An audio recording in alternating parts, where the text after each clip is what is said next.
Good morning, ladies and gentlemen. For the sake of the microphones, I'm Bruce Weinberger from the Raschèr Quartet. I've been there since the beginning. And I was delighted to learn that the State University of New York at Fredonia has decided and has acquired the archives to Sigurd Raschèr's notes and instruments and life work.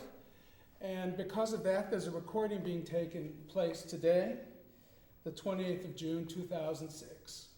And I thank the archive for the opportunity to record what I'm going to say today.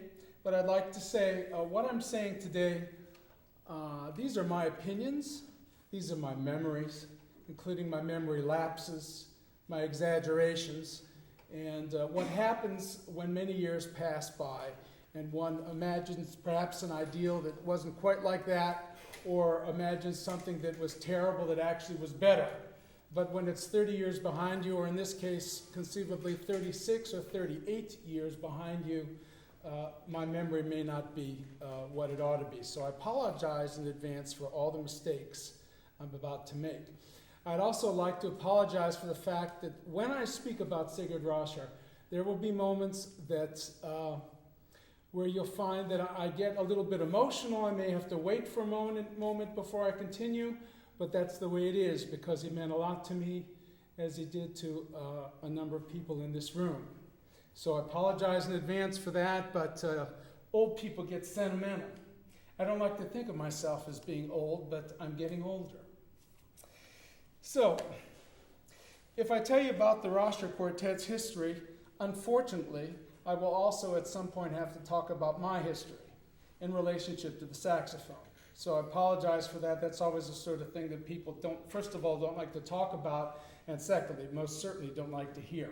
But I hope that my experience as a very young person with Sigurd Raschèr on the saxophone may give you hope, because I wasn't very good to start with.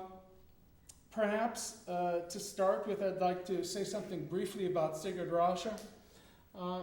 He was born in Germany of Swiss and Scottish parents.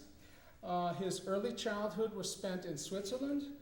As he got into his youth, he moved with his family to Germany, to Stuttgart, to Munich, and then to Stuttgart.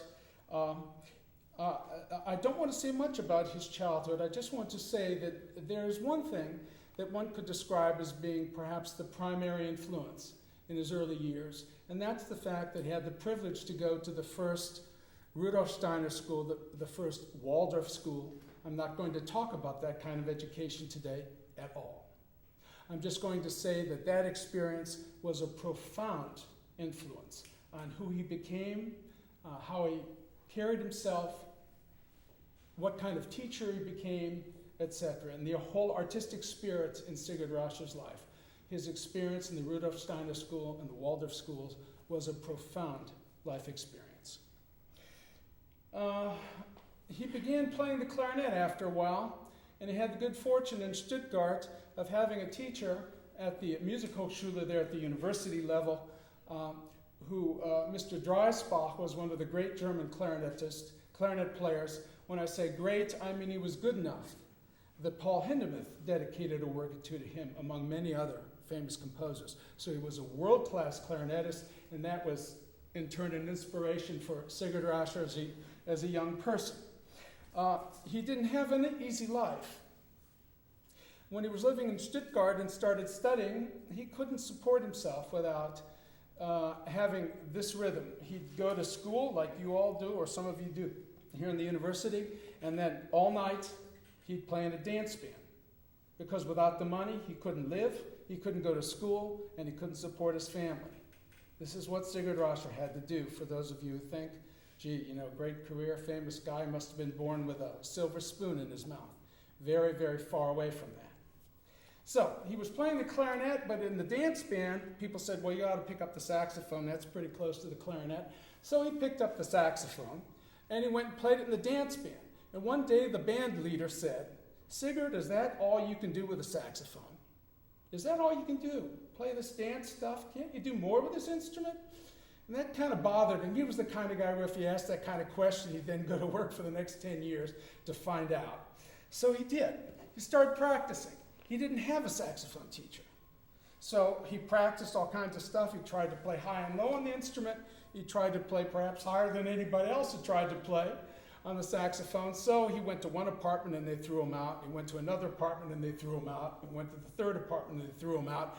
I think by the time he got to the fourth place, they actually let him stay and keep practicing.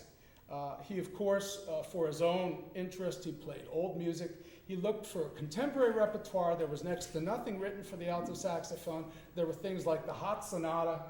Some of you may know that piece. That was around, so he played that.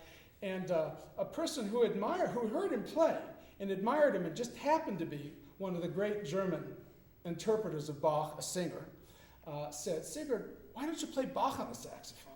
And he was kind of hesitant to do that because, in those days, you didn't play Bach on an instrument it wasn't written for. If you did that as a saxophone player, you'd imagine he might run you out in the street, hang you on a street post, on a lamp post. But they didn't, because he played it amazingly beautifully. So, but you can't stop there. He decided to try and interest composers in writing music for the saxophone. That was very difficult. Now imagine there aren't 2, 3, 4, 5, 10, 100, 300, 1,000, 5,000 classical saxophone players playing a lot of concerts. There is no one playing a lot of concerts. And you approach someone, it's like, you approach them, imagine a few years ago with the accordion, no classical music, you walk in there and say, write something for the accordion, and the composers laugh and fall on the floor and roll over. But, you have to play really well when you're not going to commission a piece, you have no money. He never commissioned a piece in his whole life. We, the Raschèr Quartet, never commissioned pieces in our whole lives. So he just had to play really well to get composers to write for him. So a number of them did write for him. One of them was Edmund von Bork. We heard a fantastic performance of one of von Bork's pieces the other day, and von Bork did write a concerto for Sigurd Raschèr. Now this is really the living end. No one had played a concerto with an orchestra. And most certainly no one had played with the Berlin Philharmonic, which in those days, as if you allow me to say so, probably today, was and is the best orchestra on the face of the earth. It is unbelievably good orchestra. So, you have a sensation. You have a saxophonist walking onto the stage in front of the most famous orchestra in the world. He plays the Edmund von Bork, and people were literally throwing their programs in the air. They went outside, they talked about it on the streets. It was such a sensation that they had to repeat the concert the next day. It had not been planned. The Berlin Philharmonic had never done that, ever, for any reason. All of a sudden, they had to repeat a performance that was not planned on the next day. It was packed once again. It was a sensation once again, and that was the beginning. Sigurd Raschèr visited many other composers to interest them in writing for him. Thanks to that, we have a Glazunov concerto, an Ibert Concertino da Camera, a Frank Martin concerto, Erland von Koch, Lars Erik Larsen, Hindemith Haba, and about 150 other pieces that were written for him without any cash on the table. The only thing that mattered was, can you play beautiful? Can you inspire the composers? And he could. Moving along, he then performed concertos many times. For example, I believe he played the Ibert Concertino hundreds of times, not 800, but hundreds of times, just that work, and the Glazunov. So he was really performing a tremendous amount. And he had a career that took him to play with a good number of the major orchestras in the world, very, very famous conductors who today are legends. So he was one of the most important and active musicians in the entire world as a soloist. This was really unique. From an educational viewpoint, he did an awful lot for us. He gave many, many workshops for many years all over the world. He published many educational methods and documents and books. We all benefit from that, books like The Top Tones and so on, which for me has been the most important book about saxophone that I've ever read, and still today is the most important book for saxophone players. and lots of repertoire that gives us something to play. Eventually, he grew his own daughter together with his wife, Karina, and as a little girl, one saw that she was going to grow into the greatest soprano saxophone player who ever lived. Now, up to this point, we'll see what the future brings, but the greatest who ever lived. He played duet concerts with her, recitals, concertos. That included, for example, concerto performances with the New York Philharmonic, Leonard Bernstein, and lots of other orchestras. Karina also as a soloist did quite a bit of playing as a soprano and alto soloist, and they did that for 20 years together. So if you figure all together, we probably had Sigurd Raschèr on the road more than 40 years as a soloist and together with his daughter. And he came to a point where he thought it would be an idea to consider the idea of starting a saxophone quartet. Unfortunately, I have to jump to someone else here, and that's myself. Not nearly as interesting as what I've just spoken about, but for those of you who think, oh gee, I'll never have a career, I'll never be able to do this or that, well, just listen to this. I was playing the piano, and when I was in the 4th grade, I'd already been playing piano for 2 years. My parents took me to a music shop and said, well, you know, there's a band program in the school. You want to play another instrument? Well, I thought, well, maybe that would be nice, because I had the lady who was teaching the music there was really nice, and her husband was teaching the band. So I went to a music shop, looked on the wall, all kinds of instruments were hanging up, and I said, oh, that looks really good. And that was how I picked out the saxophone to play, because it looked really good. Well, then I practiced a little bit and played in the band program, and, you know, took lessons in the school with the guy taught everything and taught me a little saxophone. And after a couple of years, my parents had had enough of that. They sat me down, I was about 13, and they sat me down at dinner and said, Bruce, if you can find out who the greatest saxophone player in the world is, and you write him a letter and ask him if you can take a lesson, we'll send you to take a lesson with that person. So I wrote to conductors, musicians, the president of Selmer, everybody. Everybody sent me back letters and said, Sigurd Raschèr, Sigurd Raschèr, Sigurd Raschèr. And I got his address, I wrote him a letter, and he was kind enough to say in a couple months he was going to be coming to play some concerts in the Cleveland area with his daughter, Karina. And so my dad drove me up there, and we heard the concert, and that concert changed my life. When I heard how he played, how his daughter played, that inspired me. It made me want to think I'd like to play like that, and I would still like to play like that today. I'd still like to play like what I heard then, today. Sigurd Raschèr said I could come to summer workshops. I arrived at a workshop at the age of 13. There weren't too many that were that young there. I was really, one of the young kids. Where's our 14-year-old? Where is he? Is he here yet? Here today? Yeah, well, I was younger than you when I showed up, and I was bad. But I wanted to play the saxophone, so I went to this workshop. What were the workshops like with Sigurd Raschèr? 3 weeks long, 6 days a week. We ate together at 7, then we worked, then we went to lunch, then we worked, then we ate dinner, and then we worked. And on the average, we were done at 11 o'clock at night, 6 days a week for 3 weeks. So I know this seems like a pretty intensive experience here, but this is sort of vacation on the Riviera, comparison with 3 weeks with that kind of schedule, but we just loved it.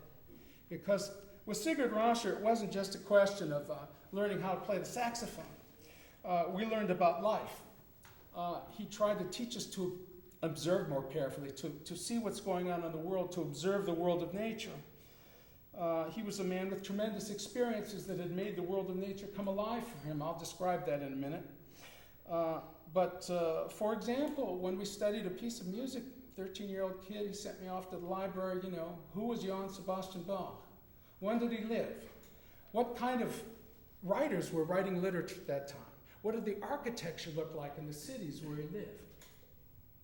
What was going on across the border? Were there wars going on?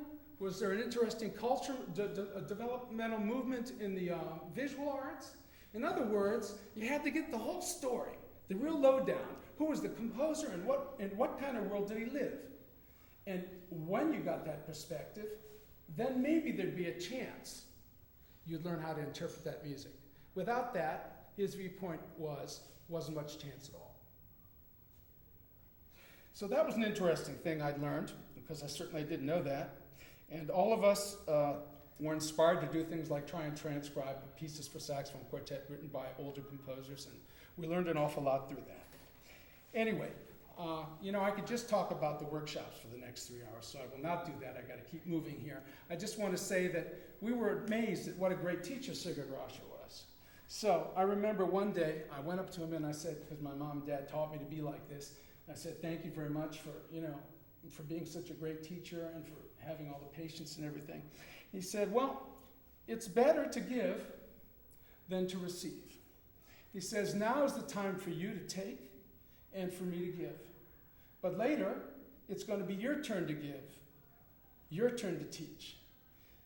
And that's the way you can thank me and yourself. At one of these early workshops, I heard some magnificent playing from the other room. Now, in Stevens Point, Wisconsin, they now have a new music building, but in those days they had an old one. So I was in a small practice room, and there were holes in the wall. And through the hole in the wall, I heard this magnificent playing in the other room. And I introduced myself. I said, hi, my name's Bruce. Who are you? I'm Linda Bangs. I go to school at Fredonia. So we shook hands through the wall. That was a friendship that has lasted a long time. She became a member of the Raschèr Quartet. We were crazy about playing chamber music. And Fred Hayburn, who was one of my early teachers, can testify to that. We'd get together in the basement in my house, and Robert Shepard, another great saxophone player, also Fredonian. In those days, he was no Fredonian. He was just a punk kid like me. He'd get on the Greyhound bus, and he'd travel for 2 days to Akron, Ohio. We'd go down in the basement, we'd play for 2 days, and then he'd get back on the bus and go home. This is the kind of a guy would have to travel 2 days in order to find saxophone players who wanted to play saxophone quartets, and then you just did it day and night. This is the kind of dedication that sort of took to become, in my opinion, a member of the Raschèr Quartet. And I can only say that it's those experiences also playing for people who really needed. For example, Linda and I, we played for the Chemung County, that's here in New York, Chemung County Rabbit Club. We played in hospitals, parks for old people, and home for handicapped people. Lots and lots and lots of concerts for people who didn't pay anything but who really needed the music. We discovered what music was, and why we were making music by doing that. Anyway, that was part of our preparation. And just the last word before now I get into the Raschèr Quartet. I asked Sigurd Raschèr, where should I go study saxophone? They said, well, there's a sax teacher at Indiana, and there's one at Michigan, there's one at Northwestern, there's one at Juilliard. He mentioned those names to me. So I did research. I went and spent time with each one of the saxophone teachers. But then I remembered the hole in the wall. I remembered magnificent playing from Linda Bangs. And after I'd done all the research, I called him on the telephone. I said, I want to tell you where I'm going to school. He said, don't tell him. Don't tell him. He said, you're going to Fredonia. I said, how do you know that? He said, I knew you'd find it. He was that kind of teacher. He knew. I was invited to join the Raschèr Quartet, which was the biggest shock of my life. And when we started, it was very much a part-time project. There were no leaders in this quartet. There was Sigurd Raschèr, who had more experience than all the rest of us. And by the beauty of his sound and his interpretation, he didn't have to say much about how he thought things ought to be. But he encouraged the three of us, the three kids, to contribute toward the rehearsal. Now imagine someone who played everywhere in the world. And you got three kids like a guy from Akron, Ohio, who only played in the school band, in the college band in Akron. And he's saying, Bruce, I want to hear what you think about this. So it's an amazing approach for a great master, but it's had its results. Because today, there's also no leader in the Raschèr Quartet. that all four of us contribute whatever we wish to a rehearsal. And once again, when we studied the composers, when we studied a piece, we went into all detail, just like in the workshop. Who's the composer? When did they live? Where did they come from? What language did they speak? What was it like in their country? What was happening in literature, visual arts, and all the rest of it? The kind of stuff that we tell you and say, oh yeah, listen to that old story. We did that for every piece that we performed. Some of his friends were excited about writing for this medium, the saxophone quartet, because when we started, there was a lot of repertoire, but most of it really was not worth playing from our viewpoint. It just wasn't interesting enough repertoire. So we played a lot of transcriptions, plus some of his friends like Erland van Koch, Fritz Christian Gerhardt, Walter Hartley wrote terrific pieces for the early Rascher Quartet. And composers who heard us play when we were on the road, because we played concerts in Europe as well as in the United States, for example. So here, Carl Anton Wirth, he wrote a terrific quartet in those days.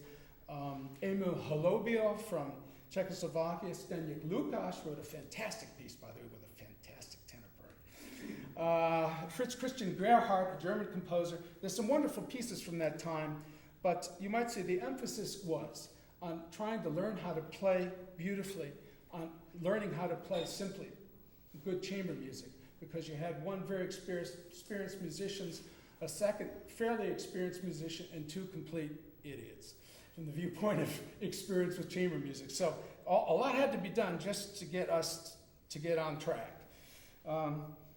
There was a lot of idealism. We never thought of money. We never thought of becoming well known. We played in schools, hospitals. This is the Raschèr Quartet now, not just Linda and I playing duets.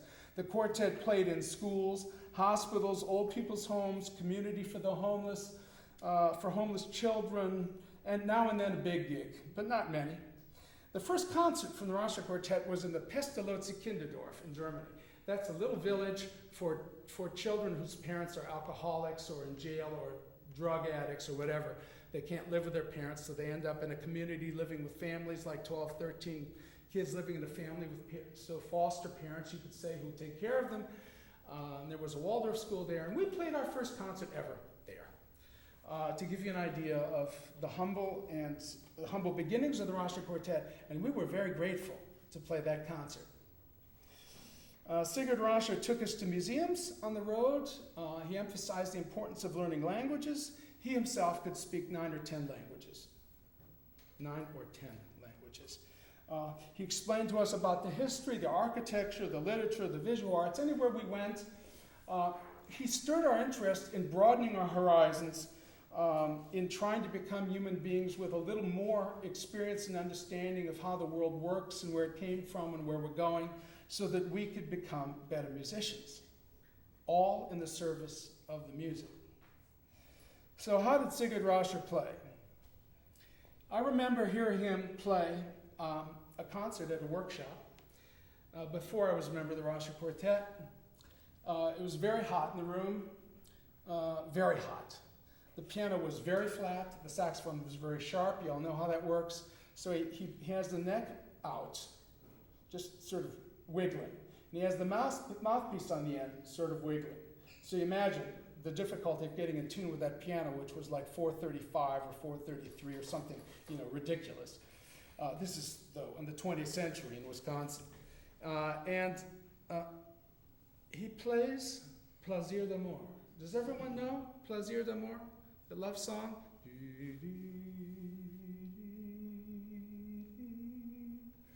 So I played that song. And it was very hot.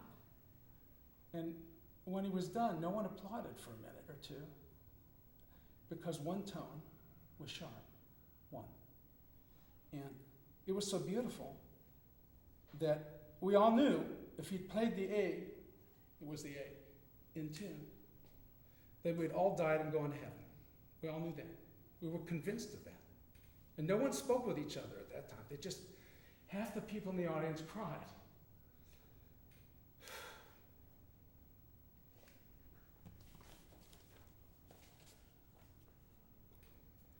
The greatest quality of his playing was his selflessness. You only heard the music, nothing else. And I remember the concert 39 years later.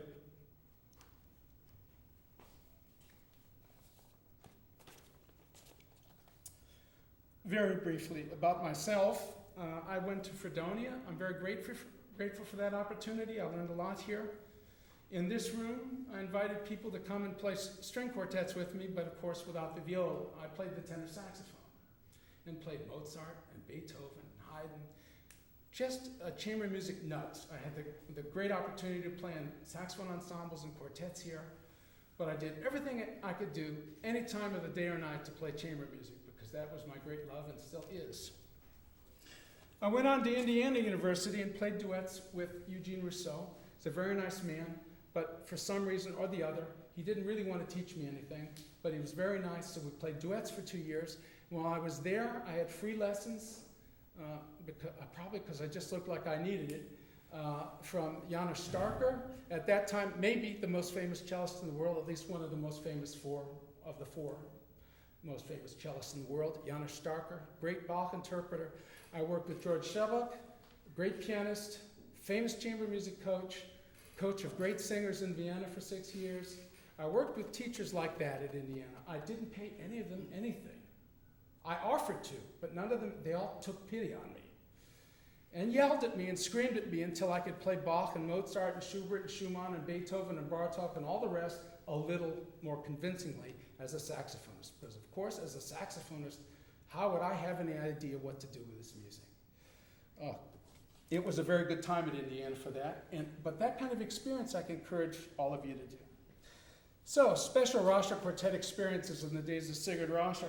We had the opportunity to meet friends of his. This included many of the great teachers, composers, painters, architects, porcelain painters. For example, one of his friends was a porcelain painter who was good enough to be asked to do a set of porcelain for the King of Sweden, for example.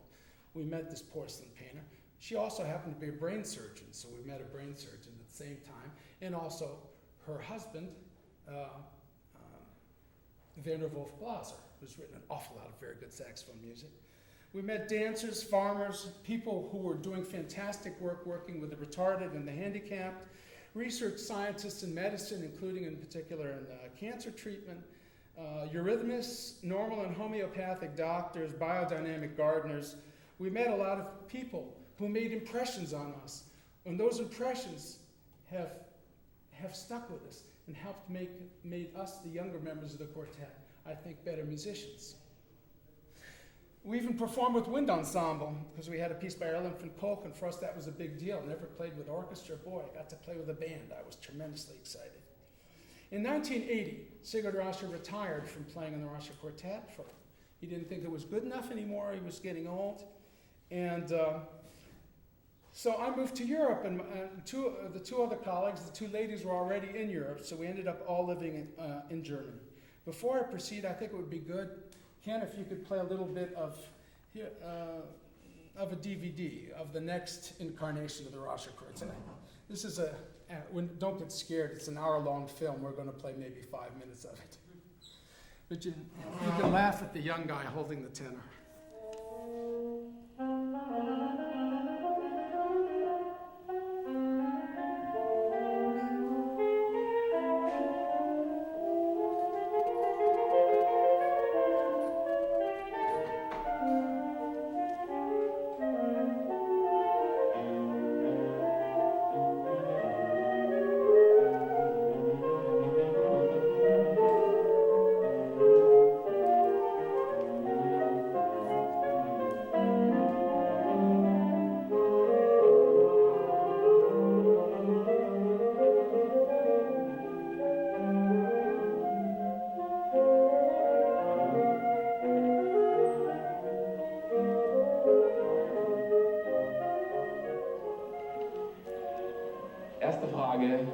Ist es eigentlich schwer, Saxophon zu spielen? Man sagt ja immer, die Klarinette ist ein schwieriges Instrument und wer das nicht schafft, kann sehr viel leichter auf das Saxophon umsteigen.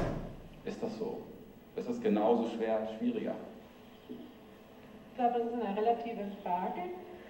Das Saxophon ist am Anfang relativ einfach zu spielen, aber die Schwierigkeit stellt sich natürlich relativ schnell ein, wenn man das ernsthaft betreiben will.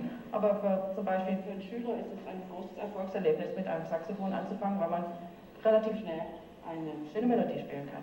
Anders als zum Beispiel bei der Geige oder anderen Instrumenten, wo man noch sehr, sehr lange braucht, ehe etwas Vernünftiges herauskommt. So ist es. Sie spielen Bach auf dem Saxophon, etwas, was man selten gehört. We all speak German. We had to learn. Zugehört. It was a summer festival in a castle, and the television radio in Munich wanted to do an hour-long film about us. So we did. We've shown it in Europe, not we, but they've passed it around. It's been shown in Europe maybe 80, 90, 100 times.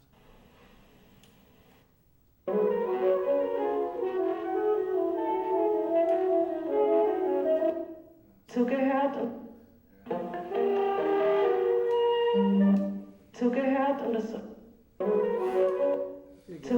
und es hat nicht lange gebraucht, da waren sie schon begeistert und wie gesagt, die ganzen Komponisten, und das sind ja über 160, die für meinen Vater geschrieben haben, die haben aus reiner Begeisterung, man hat also nie ein Stück sozusagen bestellt, also dafür Geld bezahlt, sondern das war eine Sache von Begeisterung für den Komponisten. Friedlicher Vorgang ist das Album.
So that was the Rascher Quartet in its second incarnation.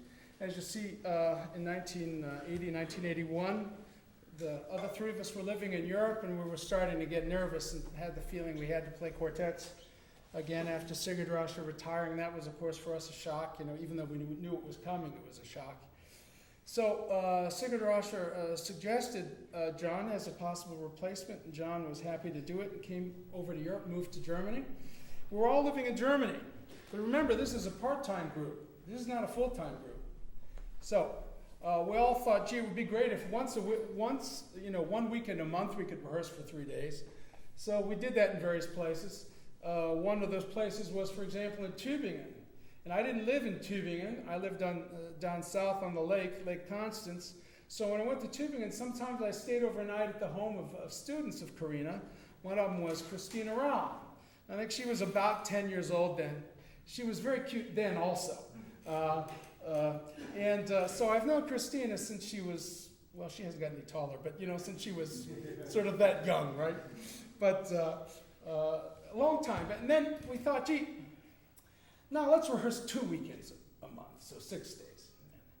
Then we were working, so we're just not getting the job done. So then we went to 3 weekends a month, and then we went to 4. And then it occurred to us we needed about 25 hours a week together in order to get the job done. So we did that about 25 hours a week, and nobody paid our bills. We've never had any sponsors. At our own expense, we rehearsed 25 hours a week for 8 years. For those of you who are asking how to make a career as a saxophone player, 25 hours a week, unpaid, for 8 years. And at the same time, we realized we didn't have any repertoire to play. So all 4 of us started looking around Europe, primarily John and I, sort of divided up the world, and started contacting composers. And the result was we had about 200 pieces written for us with no commissions. That is, we never paid anybody anything, but we got about 200 works written for us. Well, how did we manage that with no money?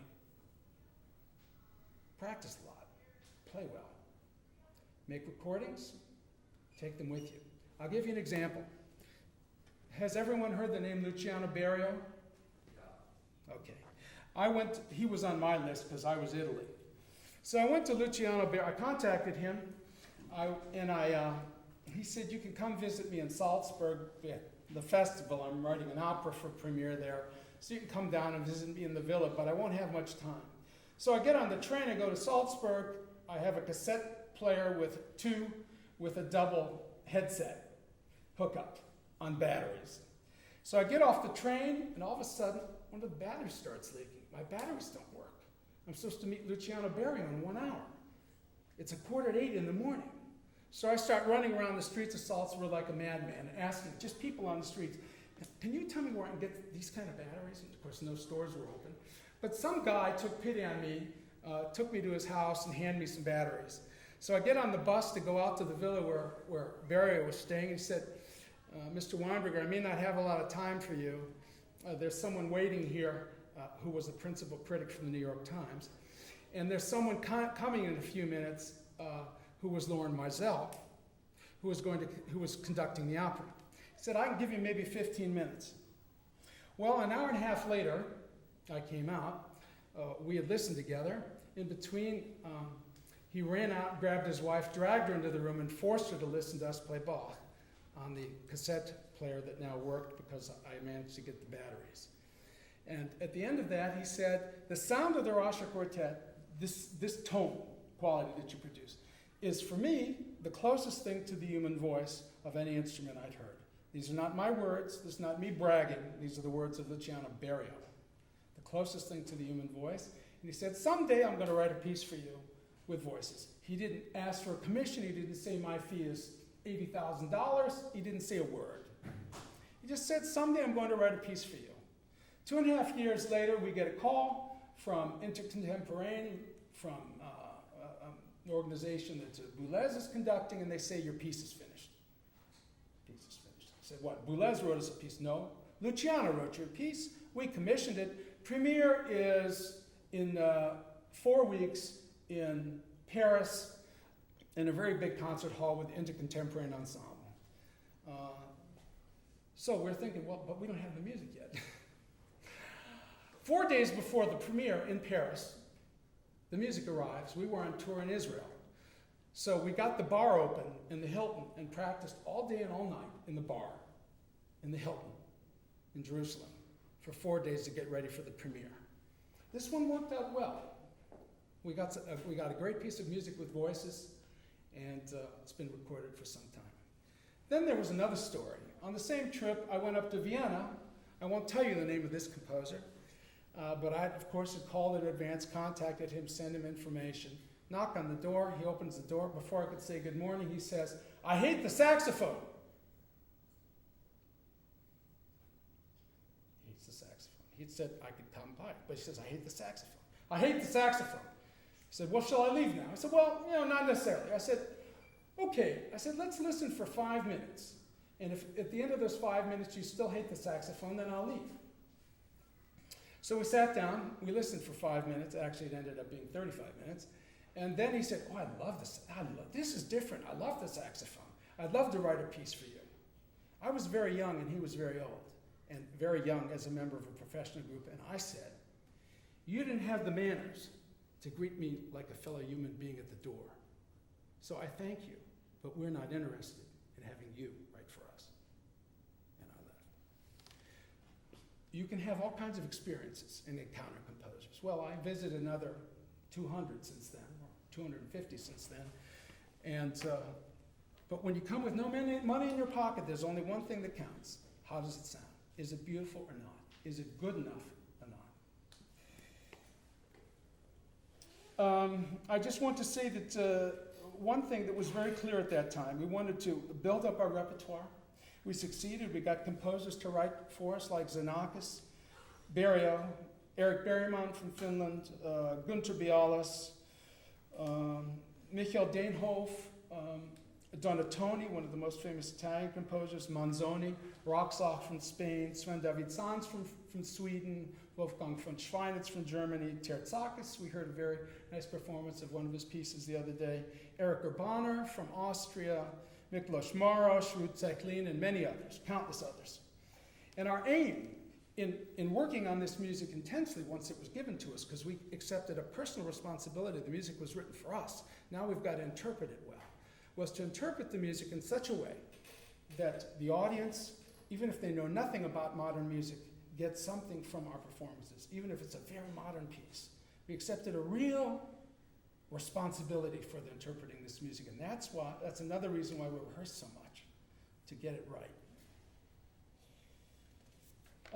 We also set a goal. We didn't want to just play for new music festivals. We wanted to play for normal people in normal concert series. And eventually we got to the point where we could actually do that. John Kelly left us after 8 years, went on his way as a solo player. Unfortunately, we'd heard in workshops, we'd heard Harry White play as a very young player. We heard Ken Kuhn play, and we were impressed. And we thought if we never need an alto player, Harry would be our first choice. If we ever need a baritone player, Ken would be our first choice. I'm very pleased that they said yes when we asked them. Harry joined the quartet, and then a few years later, Ken came to the quartet. And in those days, we were developing something that had also just started in the days of John Kelly, being in the quartet. We started playing pieces with orchestra. I asked Sam Adler to write a piece for the quartet with orchestra. John asked Tristan Kurz. You heard a little of the story of Tristan Kurz the other day. And that was a very special time for the Raschèr Quartet. We had never played with orchestra. We then played a few times with orchestra. The Kurz concerto was a sensation as a premiere at the Holland Festival. Since then, there have been around 30 pieces, well, actually more, but around 30 pieces written for the quartet with orchestra. And to date, we've played more than 300 times with orchestras. That, of course, was a very big thing for the Raschèr Quartet. It began in the days of John Kelly, and when Harry and when Ken joined the group, then it really took off, and a lot of great composers wrote for us. One of them who wrote for us, who had a profound influence on us, was Philip Glass. His concerto has become very popular. We've played it to date, I think it's up to 114 or 18 now. Mm-hmm. That piece, not to mention all the other concertos. The Kurz concerto, I think 53 or 54 performances. The Anders Nielsen concerto, I think over 20 performances. The Chen Yi concerto, around 15 performances. The Steve Stuckey concerto, about 18 performances, and so on. I would like to play something, a little excerpt, if we have time, I think we do, from two of the concertos. It's recorded then with Harry, Ken, and Karina and myself. One of the concertos is written by Anders Nielsen. This concerto, in fact, the piece itself won the Swedish Pulitzer Prize for the best piece written voted in a particular area. It's just like the Pulitzer. You know, they pick out a piece and they say that piece is outrageously good. We're going to give you the Pulitzer Prize. Well, this piece, they said it was outrageously good, and they gave him the Pulitzer equivalent in Sweden. So let's hear a little of the first movement, and then we're going to jump to a second concerto on the same CD. This is our Scandinavian concerto CD. Thanks, Ken. Anders Nielsen.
And now we'll listen to a little bit of the Kedel Hvoslev Concerto.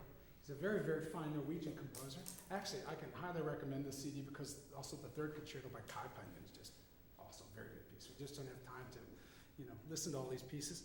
The Kedel Hvoslev piece is a sort of a tone poem. And he's the son of the man who, in fact, was the most famous composer of his day in Norway.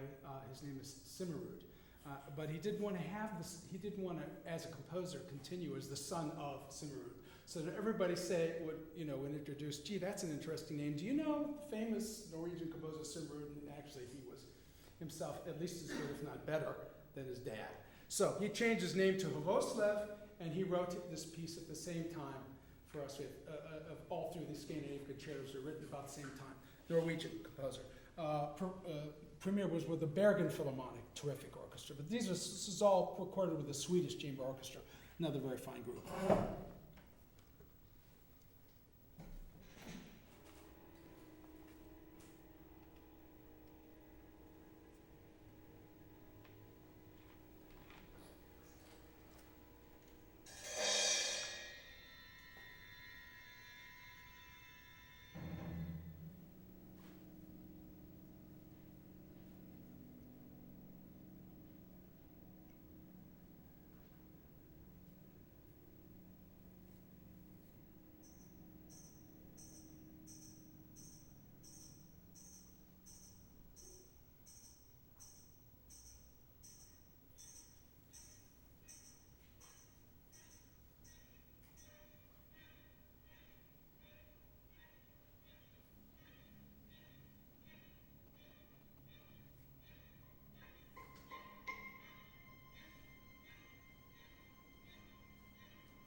performed it not a long time ago again. Tura's going to be writing some other pieces for us. I mean, if you can imagine, we're just playing something with Harry in the group. Well, Harry played in the group for 11 years, and we got to continue, right? So Harry played in the group for 11 years. We were very happy working with Harry, and Harry had always wanted to do more solo playing. So he sort of let us know 2 years in advance that he was going to retire from the group. And so we knew well in advance that we needed another player. And we had been lucky enough to do one of these workshops down south, and we had this incredibly talented, short little guy who showed up to one of the workshops and just played unbelievably beautiful. When I heard him play, in moments, I thought that kind of approach to the tone quality was very much like what I'd remembered from Sigurd Raschèr. And fortunately, this punk kid studied and kept going, and 4 years later, he was terrifying everybody down in Florida. And at that time, I called him on the phone and asked him if he'd join the Raschèr Quartet. And because we thought, gee, we never heard anybody like that. And we thought, well, if Harry has to go, at least we got the possibility of asking Elliot Riley to join us. Fortunately, he said yes. One never knows about these things. Fortunately, he said yes, and he's a very conscientious guy. So he shows up in Europe 2 years early, plays in the Raschèr Saxophone Orchestra, which I'll tell you about in a few minutes, takes lessons with Harry White. And he's going to take his place in a sense. You say, well, what does he need to take lessons from Harry White for? Well, Harry White's a great player. He's a great player, but he's not too proud to learn something, especially about the repertoire of the Raschèr Quartet. So he studies the Raschèr Quartet repertoire for 2 years in preparation to take the job he's already got. Well, I think that speaks pretty strongly for Elliot Riley, and you've heard him play the other day. I don't have to add any words to that whatsoever. We knew that a couple years later, Karina was also going to retire. Fortunately, she'd homegrown her own replacement. Christina started the saxophone with Karina, worked with her for about 10 years, studied with a fantastic clarinetist in Dusseldorf, went on to study in America with Pat Meehan and so on, started her own saxophone quartet for 10 years, was the most requested player to play orchestra parts in the Ruhrgebiet, which is and other places of Germany. One of the busiest saxophone players playing orchestra parts. Someone who'd already developed a career on her own. And fortunately, we knew her very well. We knew how she played. We were seeing her in the Raschèr Saxophone Orchestra over a period of 5 years, and we knew that this is the person we needed. Karina invited her to join the quartet, and none of us had anything against that. We're very pleased that she said yes. In the present incarnation of the Raschèr Quartet, we've continued the development of the repertoire with orchestra, where we are to the point, for example, in this season coming up, we have between 45 and 50 performances with orchestras, so to speak, soloists with orchestra. As far as I know, no one in the world plays more concertos than that in a year. Because 45 performance is not 45 days. You got to travel there. Then you got to rehearse for 2 days. Then you've got one performance, or maybe two. So every performance is 4 days. So what's 4 times 45? This is how much we're on the road just for the concertos.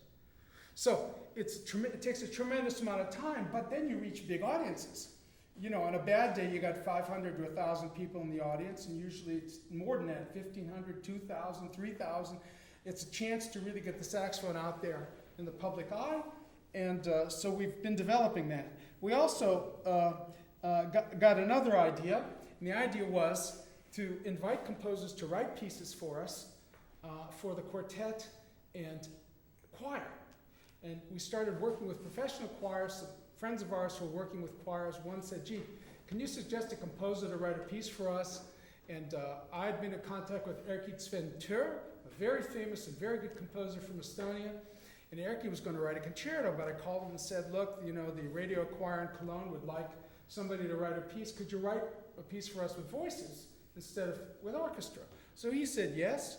I'd like to play a little of that in just a second, but I just want to point out that piece that showed up Ended up getting I think to date it's 18 or 19 performances.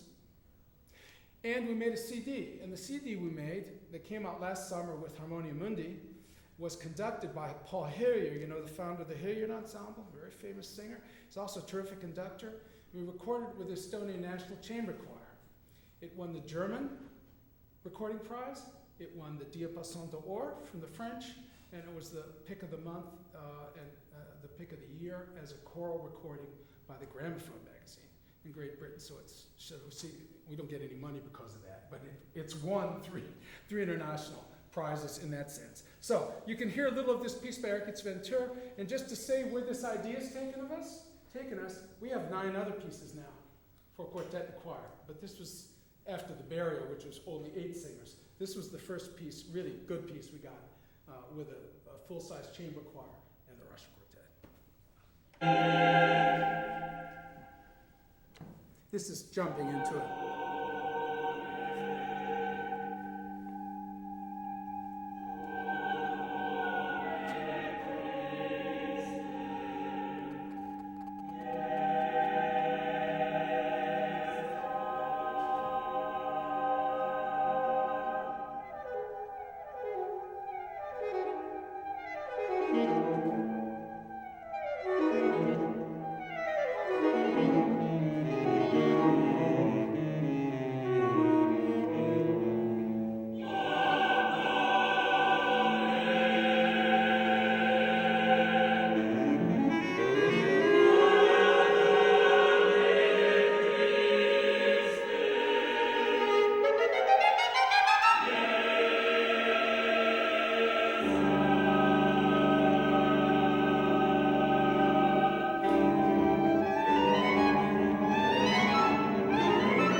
and now one of 9 works for the quartet and voices. Things sometimes go quickly. We've premiered 5 pieces for the quartet and choir in the last 2 months. 5 new, besides this one, 5 new ones. So we're kept busy with premieres and trying to build a repertoire for all of us. I don't want to say much more. I want to mention one other thing. Sigurd Raschèr had a dream many, many years ago, and I knew about this because I tried to help him with it. In America, he initially wanted to try and start a professional saxophone orchestra. And we got our friend Lou Stallnaker down in Florida, contributed some money so we could print up some material, and Sigurd Raschèr and I tried to send out stuff, and nobody was interested in a professional saxophone orchestra. So I thought it would be nice to try it again in Europe. I asked my colleagues, and they said, okay, let's give it a try. And for a period of about 5 years, we established a professional saxophone orchestra. We had quite a number of pieces written for us in a short period of time.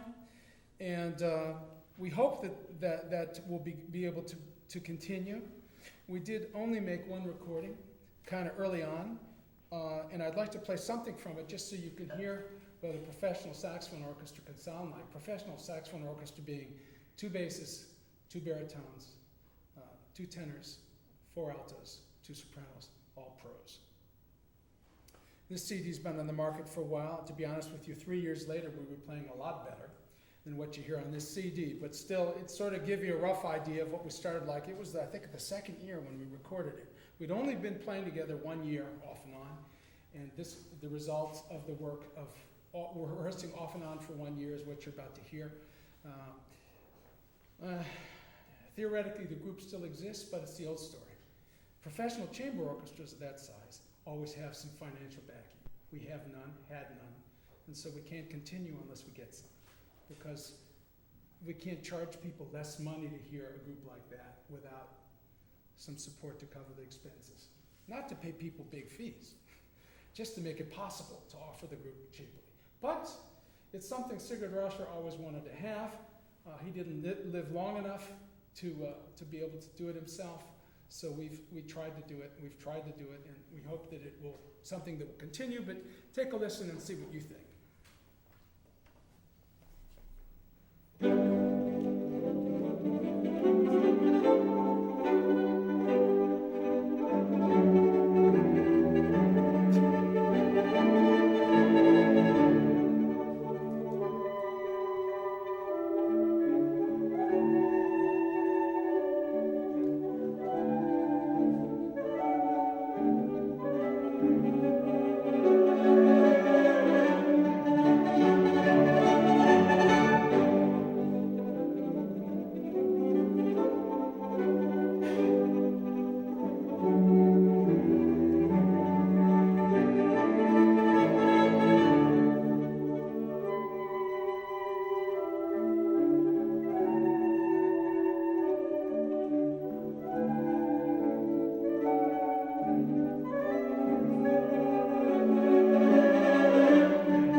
think that's a long enough stroll down memory lane here with the Raschèr Quartet and the Raschèr Saxophone Orchestra. But I hope that, in fact, by including some of my personal history, the point is made clear. You don't have to have a lot of talent or money to start with. You just have to have the will to do it, to do the work. And the work is the hard part. Really, the preparation, the extra effort necessary to get yourself into a situation where people are perhaps see potential in you and or are interested in inviting you or to play or to be part of something that you can build up together. It doesn't fall out of the heaven. We've never had a sponsor. We've never had any money. We play a lot of concerts now because people have heard about us, know what the quality is, and expect the concert will be okay. And that's why we're playing concerts. We have no one paying our bills and never did. Why do we have a big repertoire? Because people are interested in us and find the possibility to commission composers for us. We have no money. If they like the way we play, they help us. We have a lot of friends now in the world, but they're friends that we've earned by working hard and trying to make beautiful music. So I'd like to invite you to ask questions of me, and my colleagues, of course, in the quartet, they could perhaps speak into the microphone and correct all the wrong things I've said. I'd like to apologize for the mistakes that I have made. But if you have some questions, please feel free now to address them to me or to other members of the Raschèr Quartet. You don't have to ask me. You can go right to lunch if you want. Whew, looking forward already. Yes, sir. I'd like to know what relationship Sigurd Raschèr had with this University of Fredonia. Well, I don't know if I should speak for Lawrence Wyman. I just say that he knew various people who'd worked here. He knew, of course, Lawrence Wyman. He knew Mike Reed, who had something to do and still has something to do with this university, through also Miss Dr. Willett, who taught here. And I think both you gentlemen attended workshops with Sigurd Raschèr and were inspired as we have been. So I guess it's through who Sigurd Raschèr was and the beauty of his playing. Mike? Dr. Willett invited him here a number of times to play for him Right. or perform here, and when he was here, he liked the way that Dr. Willett taught. And at that time, there weren't very many schools that had a saxophone major. In fact, this may be the first. And so he just finally, students kept graduating from here that were impressed with him, and that's why he left it here. I even ended up here by accident, so to speak, because of the quality of a student I'd heard. Yeah. I should say something, because Dr. Willett was the first person that Sigurd knew here, and of course he did visit here. There are interesting stories about his visit. I was at Eastman, and I was studying with Mr. Rascher in the summers, and I was a theory major. I was not a saxophone major, but in the fall, although I had a job in Rochester, this call came that there was an opening in saxophone in Fredonia. And I said, well, I'm not interested, because I was looking for a theory job.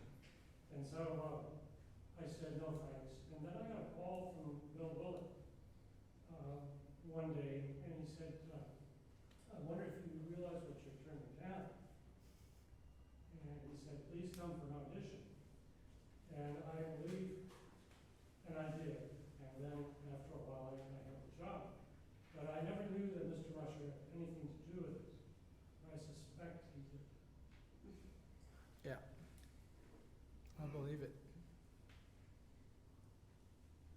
Another question? Yes, sir. What sort of age groups are you getting in your audiences in Europe? Oh, you see, that's a nice question. See, the Raschèr Quartet is playing normal concert series, which means, where the symphonies are playing for normal people, young and old, in all the big concert halls, we're appearing there. Or we play chamber music concerts. Very often young people come to our concerts. because the saxophone is an instrument that appeals to a lot of young people, but not exclusively young people. Sometimes we don't have many people in the concerts. Most of the time we do.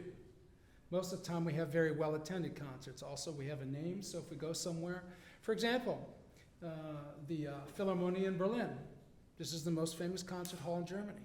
We've sold it out several times with orchestra, 2,700 seats. So I know it sounds funny when I say this, but people know who we are over there. And not just there. This season, please correct me, colleagues, this season we've played in Germany, Italy, Holland, Belgium, Sweden, Norway, Taiwan, Australia, where else? A few other, Denmark. You know, it isn't like, gee, got nothing to do and no place to go. We're playing all over the place, and people know us in many of these places. Like, we went to Bergen. That wasn't the first time we've been to Bergen. That was the third time we've been to Bergen. You might not have Norway. Spain. Oh, yeah. Spain. We'd never played in Sevilla. But the saxophone teacher heard we were coming to play our glass concerto with the symphony orchestra there. Contacts us out of the blue and asks, can you give a half-a-day master class? How many people are there? 50? Something like that. 40, 50 or more saxophone players. Just crawled out of the woodwork. And none of them were playing Rascher mouthpieces. They were completely normal folks. And they just wanted to come here and find out for themselves. And afterwards, all three saxophone teachers in Sevilla contacted and said, please, can you tell us where we can get Rascher mouthpieces? We had nothing to sell. We played the gig, did the master class, and went home. But they liked the sound, which I think is interesting. And you know, some people say, oh, you know, there's people who teach in a different style with Summers or this or that, whatever. They're not interested. Not true. Go in, play the gig, then see who's not interested. If they like it, they'll approach you. And so it goes. Other questions? Yes, sir. I'm just curious, when the Raschèr Saxophone Orchestra gets a concert, what kind of venues do they play, and how much attendance do they get? Well, we played some pretty good venues. We played the Musikhalle in Hamburg, which is the top concert hall in the city. We played the Tonhalle in Dusseldorf, which is the top concert hall in the city. Where else did we play? We played the Ludwigsburg Schloss Festspiel, which is a summer festival, but one of the three biggest in Germany. Size of audience varies. Sometimes a lot of people, sometimes not a lot of people. But once we've played there, people are talking about it. It's at the Musik Festival in Freiburg, has about 2,000 people. Oh, that was a huge crowd. That was a huge crowd. But it usually always was like at least a couple hundred. Yeah. You know, look, let me tell you, heard it, okay? People just love it. They just loved it everywhere. And we'd love to be continuing doing it. But I'll give you an example. Good friends, Stuttgart Chamber Orchestra, or any other chamber orchestra. Every chamber orchestra, the same size as our saxophone orchestra, has some kind of budget or sponsors. All of them. Because who can play a concert as an orchestra, even a small orchestra, and get the money back what it costs for the concert and the rehearsal? No one. No orchestra anywhere. And we have no funding, and we don't know how to go about getting it. We just have what we have to offer, and you heard it. And I've been playing in saxophone orchestra since 1966, and there ain't nothing like this in the world, in my opinion. Nothing even close. We had the good fortune of playing a concert in Budweis in the Czech Republic.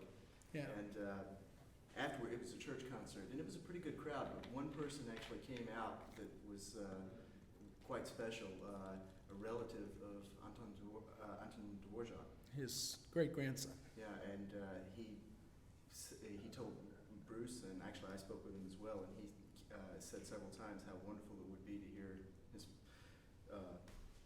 great-grandfather's music, you know, with Played on the saxophone. He said, my great-grandfather would have written for you. At the moment, it sits quietly and does nothing, but let's hope someday we'll be able to do something with the Raschèr Saxophone Orchestra. One of those dreams is Sigurd Raschèr, another one of his wonderful dreams, but not one that we can pursue at the moment, or who knows. Other questions? I don't want to keep you from that magnificent meal that's waiting. I think they open the doors in 5 minutes. If anyone has any questions, feel free, or let's call it a day. And if anyone has a personal question, I'm here. I'm not in that big a hurry to go.